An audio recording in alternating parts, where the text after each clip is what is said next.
शुरू करते हैं। हेडिंग डालो excretion.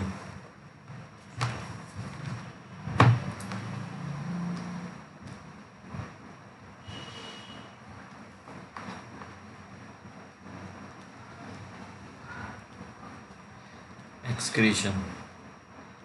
Now, any idea? You people have any idea? What is excretion? Excretion क्या होता है? Sir, removal of waste from our body. हाँ, वो वेस्ट आता कहाँ से है, प्रोड्यूस कहाँ से होता है?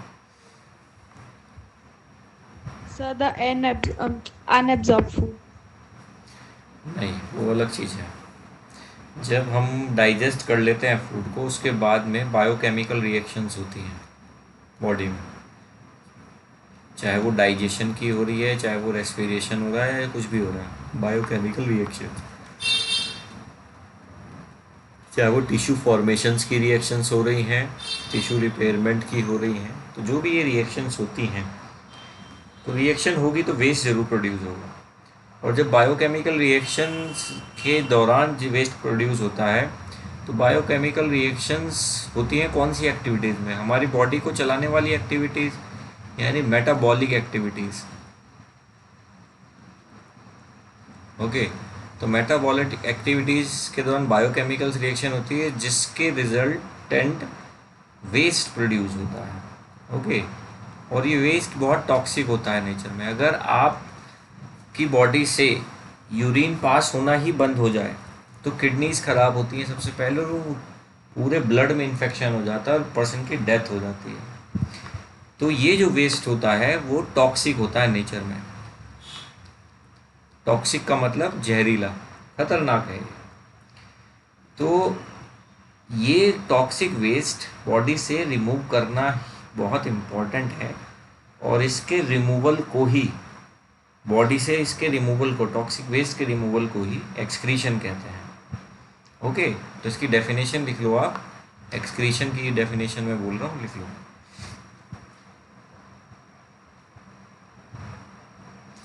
The removal of toxic waste, the removal of toxic waste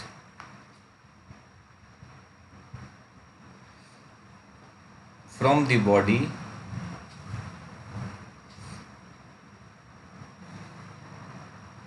the removal of toxic waste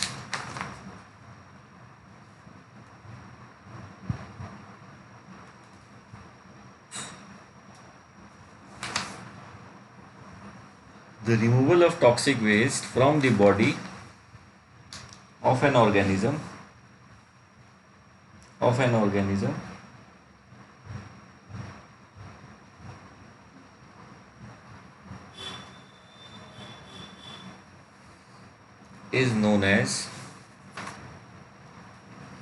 is known as excretion. Done? Yes, sir. अब इसमें इसी के अंदर एक सब हेडिंग है, excretion in human.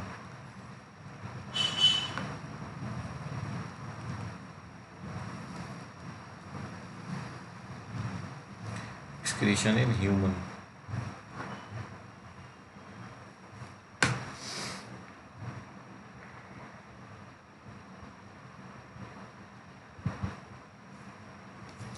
Excretion in human.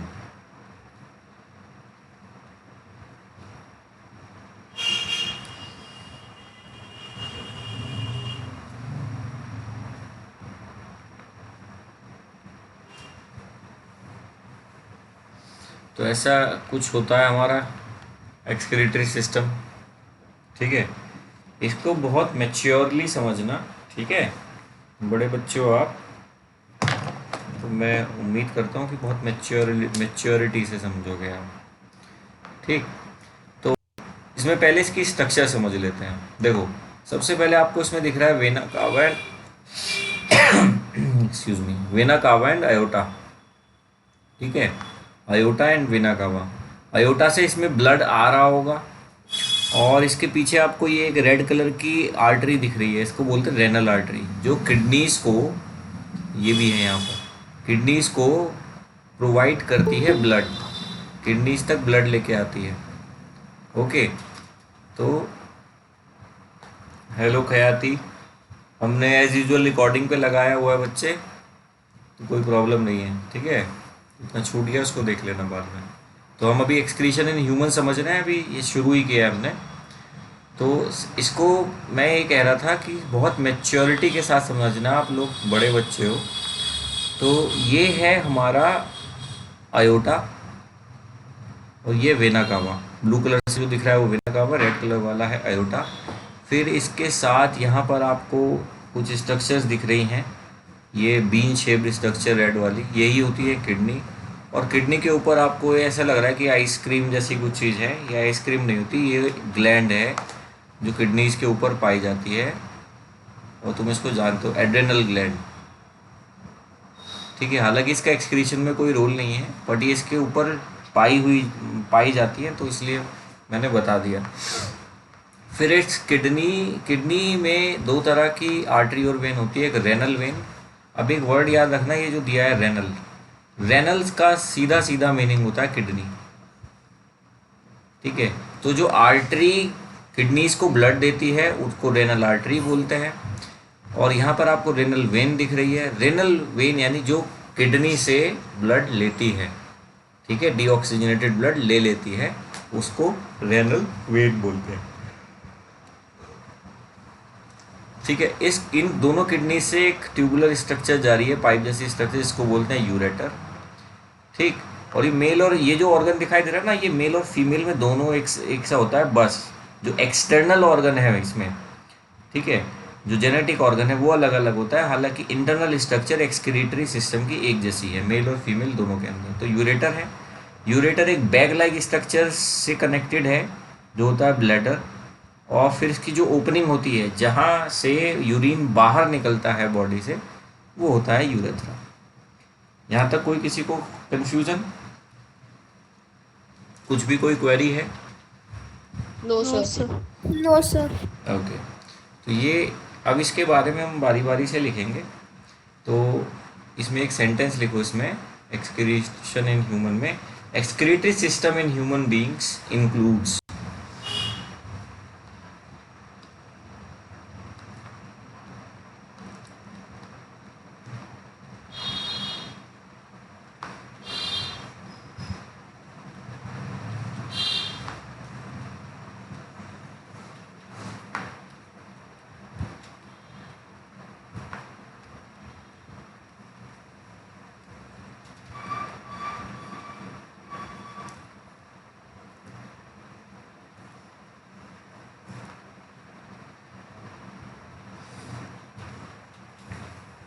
पहला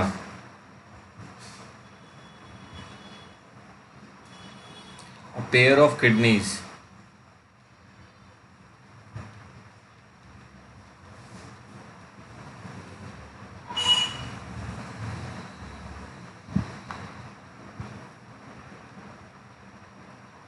pair of kidneys, हेडिंग है जिसमें .1 लिखो। किडनीज की शेप कैसी है? बीन जैसी शेप है, ऐसी कुछ शेप होती है। बीन्स, घर में बीन्स देखे हैं आप Yes, लोगों ने, देखे ही होंगे, बीन शेप्ड होती है, और ये रेडिश ब्राउन कलर की होती है। पॉइंट नंबर 1 लिखो इसमें, kidneys are bean shaped,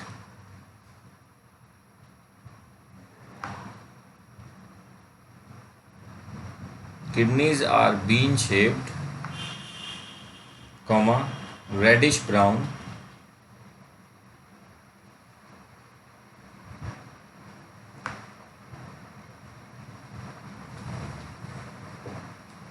bean shaped, comma, reddish brown in color.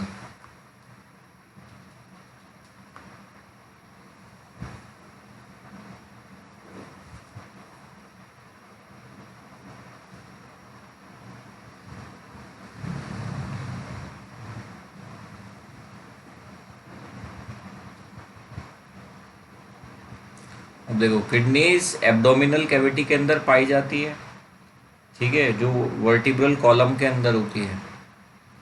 Vertebral column हमने जब रेस्पिरेशन सिस्टम सीखा था तब हमने ध्यान किया था, जो रिब केज होता है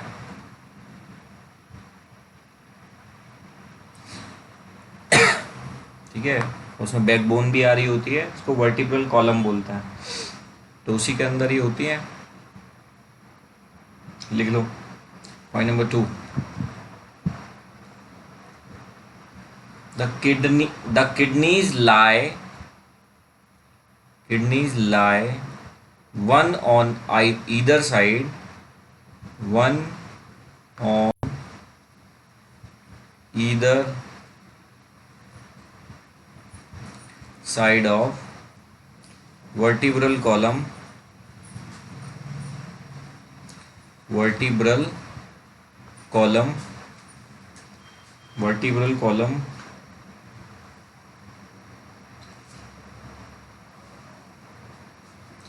vertebral column in the abdominal cavity,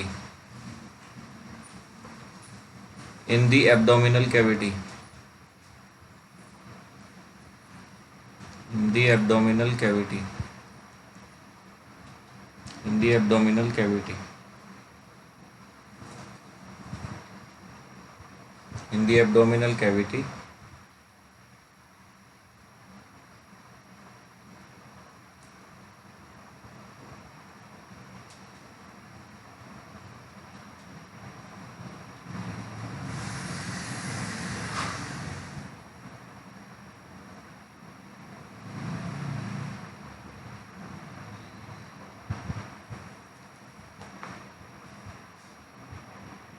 okay, अब यहाँ पर ये एरिया दिख रहा है जहाँ पर ये अटैच हो रही हैं,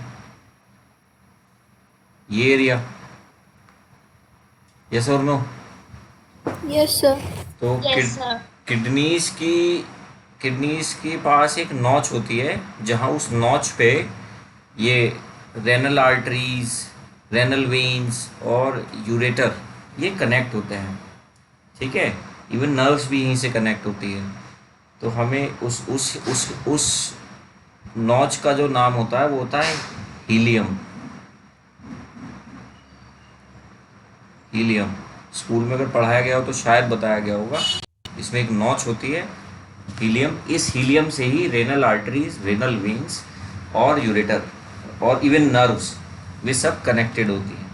तो लिख लीजिए, तो इसको अब ये जो अगर साइड दिख रही है आपको, ये कॉनकेव साइड बोल सकते हैं इसको, जैसे किडनी ऐसे है तो ये वाली जो साइड हुई है इसको हम कॉनकेव साइड बोल सकते हैं ना।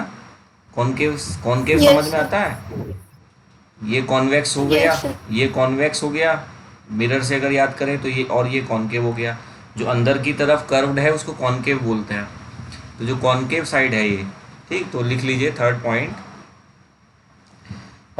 on the inner concave side of each kidney, on the inner concave side of each kidney,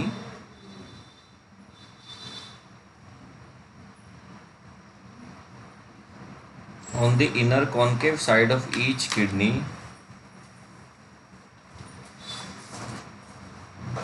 is present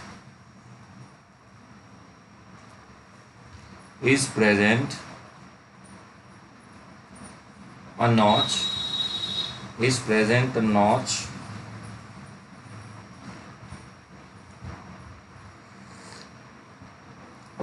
is present a notch is present a notch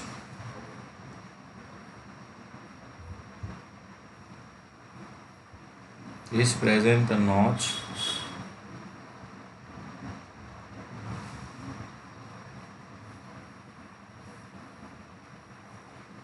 called helium, HILUM, helium. ये जो notch होती है, यहाँ पर notch होती है, इसको helium बोलते हैं, हीलियम। कंटिन्यू करो इसको, कंटिन्यू करो। Blood vessels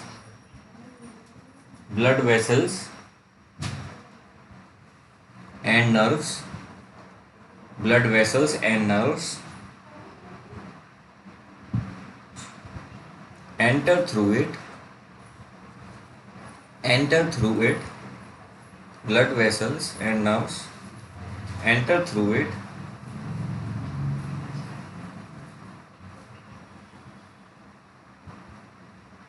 and the urine leaves out,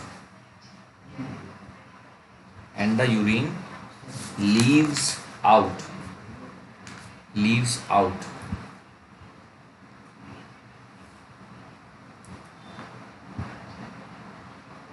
कर लिया बेटा?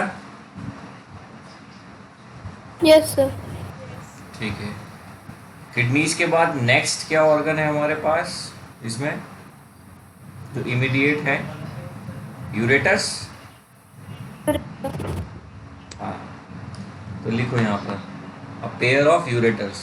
जो दूसरा है हेडिंग नीचे, पेयर ऑफ यूरेटर्स.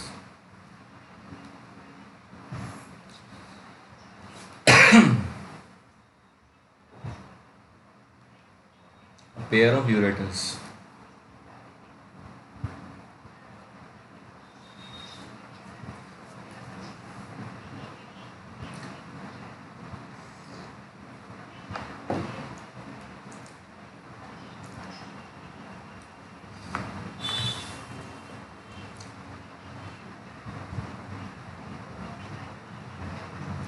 ओके, अब यूरेटर कैसे हैं?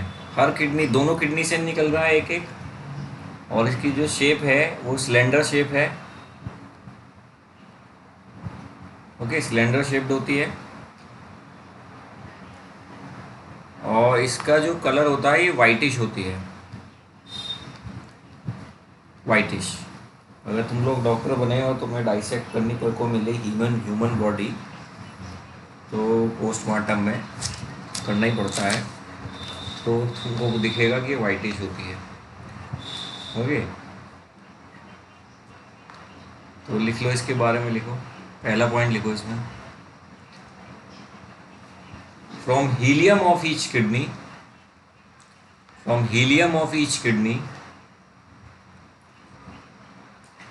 emerges out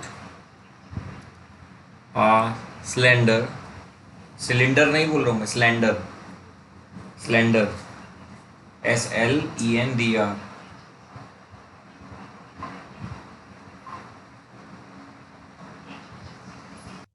सर एक बार रिपीट कर दीजिए. From hilum of each kidney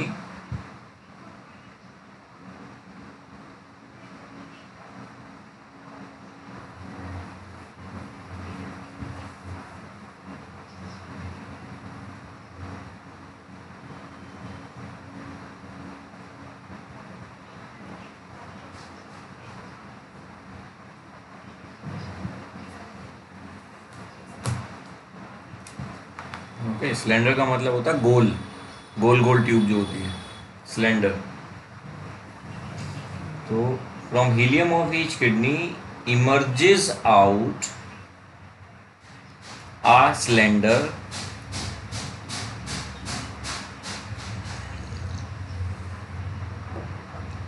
comma whitish tube या विटिश ट्यूब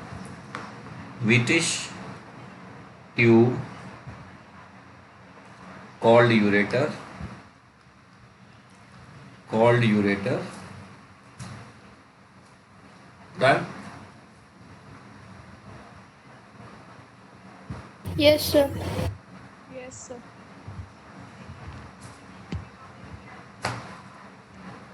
ओके. और ये जो यूरेटर किडनी में जाके ना ये एक्सपेंड हो जाता है, और एक्सपेंड होने के बाद इस यूरेटर को अंदर बोलते हैं रेनल पेल्विस.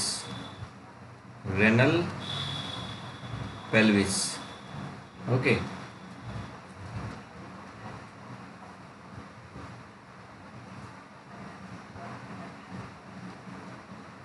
लिखो.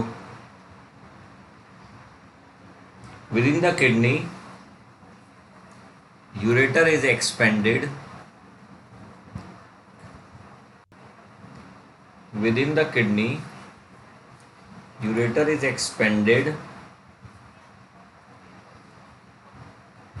is expanded.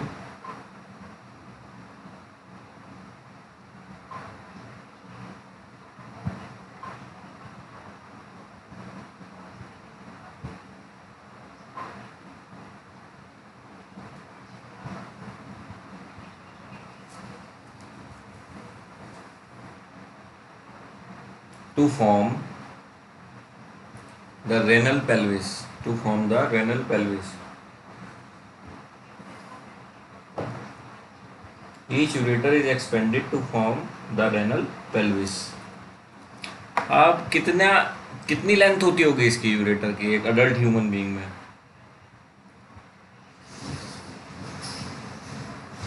इसकी जो होती है 30 सेंटीमीटर लेंथ, और इसका डायामीटर यानी इसका जो होल है ऐसे इसका डायामीटर कितना होगा?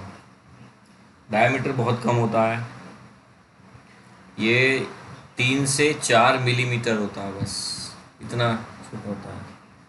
लेंथ तो इसकी 30 सेंटीमीटर होती है लगभग, और इसका डायामीटर इतना होता है। लिखो third point, each ureter is 30 centimetre long. Each ureter is about जरूरी, each ureter is about 30 centimeter long, comma 3 to 4 millimeter in diameter. Each ureter is about 30 centimeter long, comma 3 to 4 millimeter in diameter.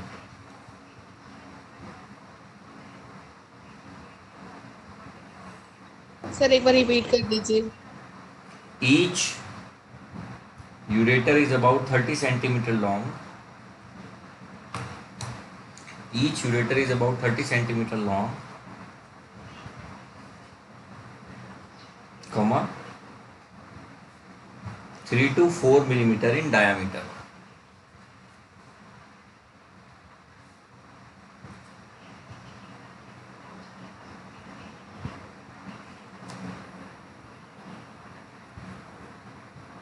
Three to 4 meter in a diameter. Understood?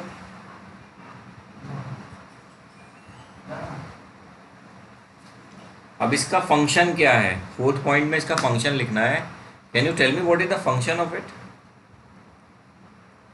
Ureter urine का urine को kidney से हाँ, kidney से bladder तक लेके जाता है, urinary bladder तक. तो यही इसका फंक्शन है. लिख लो fourth point. The ureters carry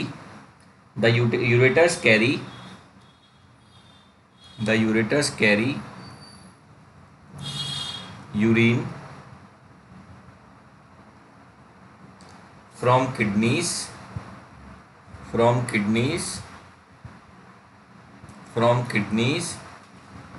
to urinary bladder. From kidney से urinary bladder तक, यहाँ से यहाँ तक. From kidneys to urinary bladder.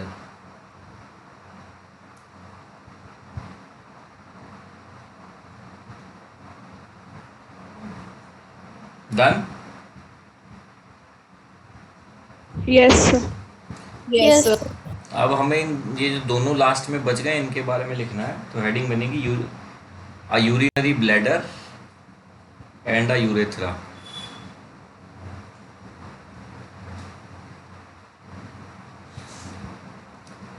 A urinary bladder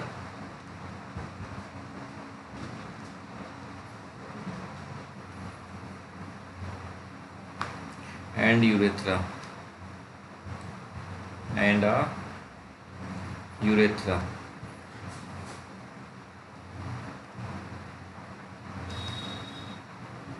And a urethra. ठीक है बेटा?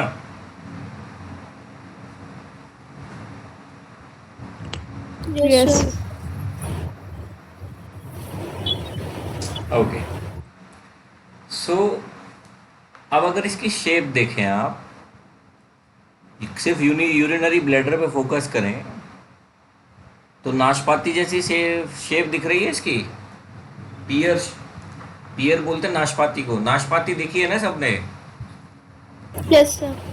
Yes, sir. मन्नत रांची में भी नाशपाती को नाशपाती कहते हैं ना? Yes sir.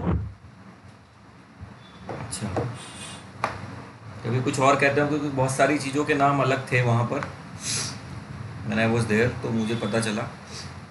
तो नाशपाती की शेप होती है इसकी. ठीक है. काम क्या है इसका? What is the function of it? इसका फंक्शन कुछ नहीं, यूरिन को कलेक्ट करना है for a time being.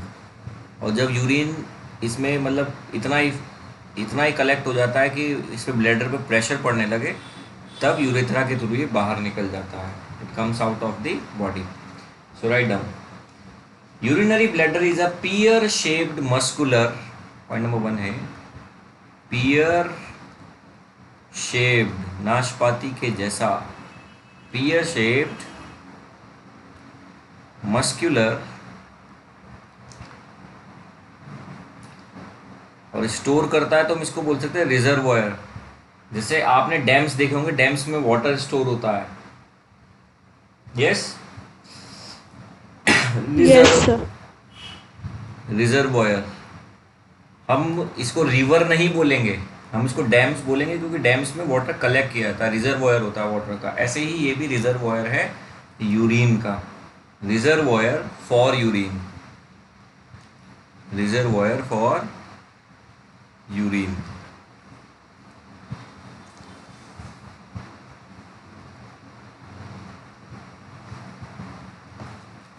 Point number 2,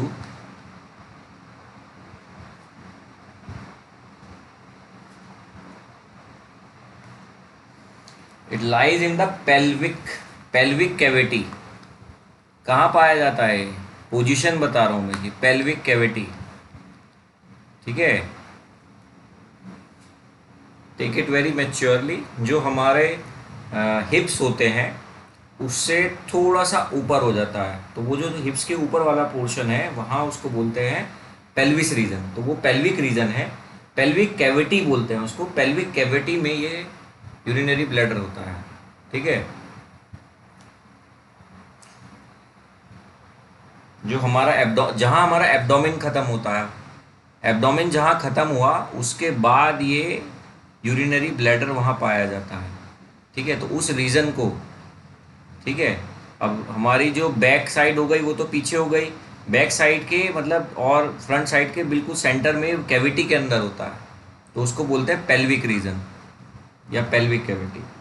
okay, write down बेटा.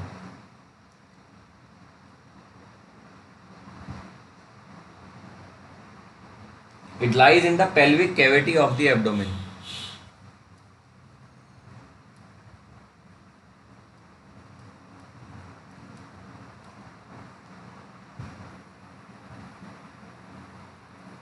Pelvic cavity of the abdomen.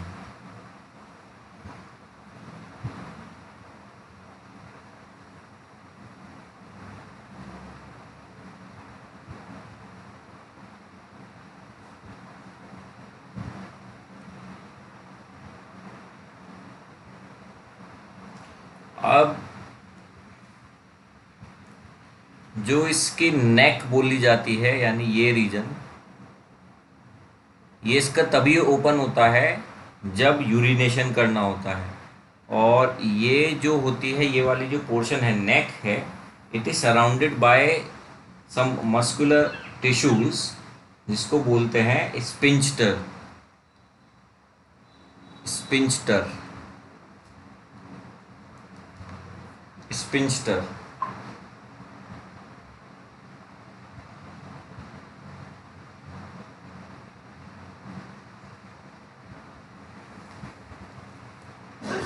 ठीक है, ये स्पिंचटर तभी खुलते हैं जब यूरिनेशन करना होता है. लिखो, write down. Third point,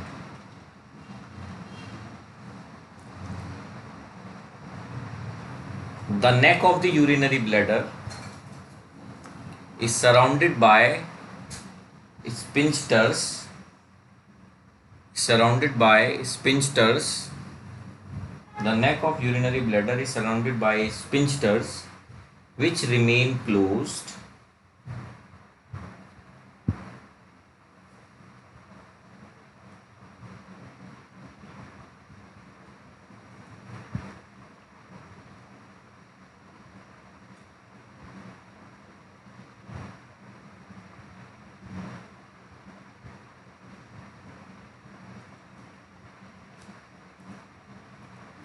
Repeating, the neck of urinary bladder is surrounded by sphincters which remain closed and open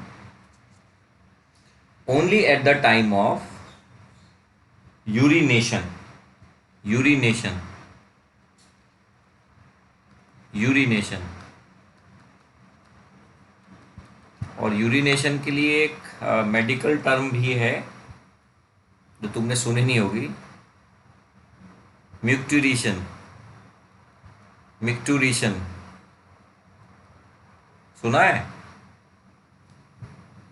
urination के लिए एक टर्म ये भी यूज कर सकते हैं आप, म्यूक्टूरेशन।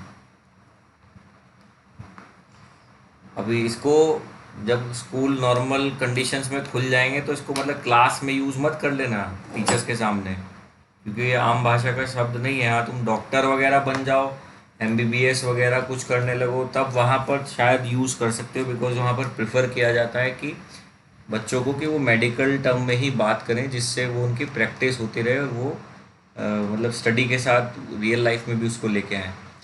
ठीक है, तो वहाँ यूज़ कर सकते हो। अभी स्कूल लेवल पे यूज़ मत करना, ठीक है, क्योंकि पता नहीं होता कि टीचर्स उसको कैसे लें, क्योंकि सबका अपना अपना नज़रिया होता है चीज़ों को देखने का। कुछ टीचर्स को जो बहुत ओपन माइंडेड होंगे उनको लगेगा, वो तो फिर अच्छा फील करेंगे कि बच्चे ग्रो कर रहे हैं, पर मेजॉरिटी ऐसा समझ सकती है कि that you are making fun of the teacher, जबकि हालांकि स्टूडेंट्स की हर बार ऐसी इंटेंशन होती नहीं है। ठीक है, तो micturition.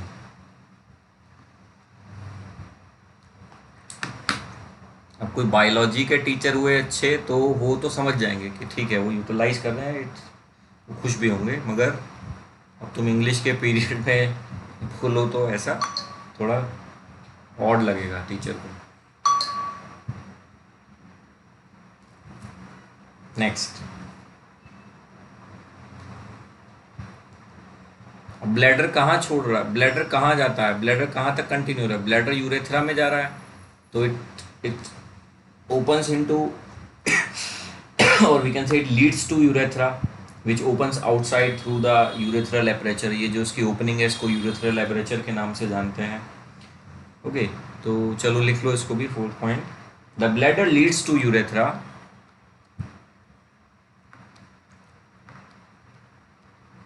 The bladder leads to urethra which opens outside which opens outside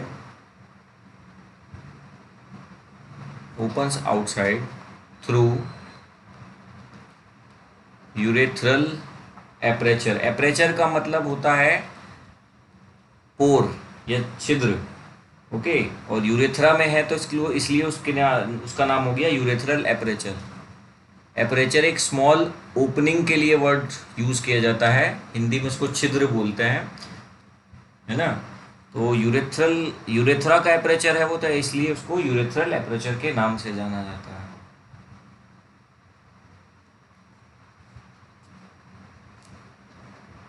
अब यूरेथ्रा का साइज डिफरेंट होता है, तो 5th पॉइंट में हम लिख लेंगे, मेल्स में थोड़ा सा ज़्यादा साइज होता है, फीमेल्स में इसका साइज कम होता है। Okay, in human male urethra is 20 centimetre in length. In human male, urethra is about 20 centimeter in length.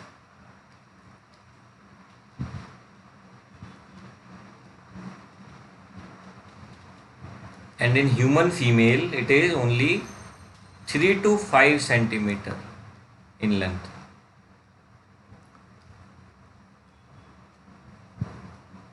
In human male, it is 20 centimeter in length. In human female, it is only 3 to 5 centimeter in length.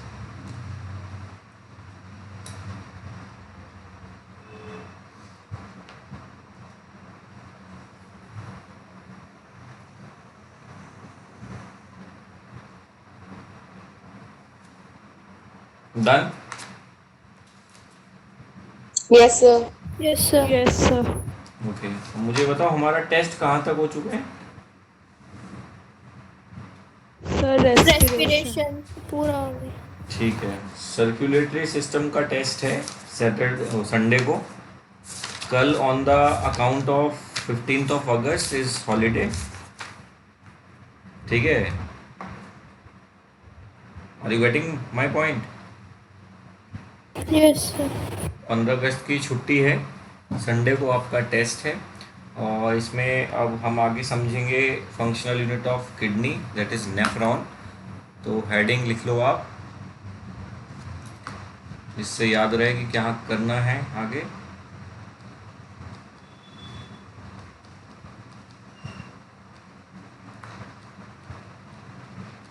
Functional unit of kidney which is known by the name nephron. So we will study about it on Monday में हम nephron को समझेंगे, nephron क्या है, इसकी working समझेंगे, क्योंकि यही यूनिट है जहाँ पर ब्लड का फिल्टरेशन होता है और यूरिन की फॉर्मेशन होती है और फिर यूरिन ट्रांसपोर्ट होता है। तो वो पूरी फंक्शनिंग हमें डिटेल में समझनी है। और एक्सक्रीशन का ये एक इम्पॉर्टेंट टॉपिक है, एक्सक्रीशन में ये एक इम्पॉर्टेंट टॉपिक है क्योंकि इसमें नेफ्रॉन से रिलेटेड ही सवाल आते हैं अक्सर। ठीक है, जो वर्किंग ऑफ नेफ्रॉन है या नेफ्रॉन की स्ट्रक्चर से रिलेटेड सवाल आ जाते हैं। So such type of questions may come, so will be studying that in detail. Okay, so tomorrow is holiday and day after tomorrow you have the weekly test of transportation system. Prepare well for that. Thank you so much for joining. Take care.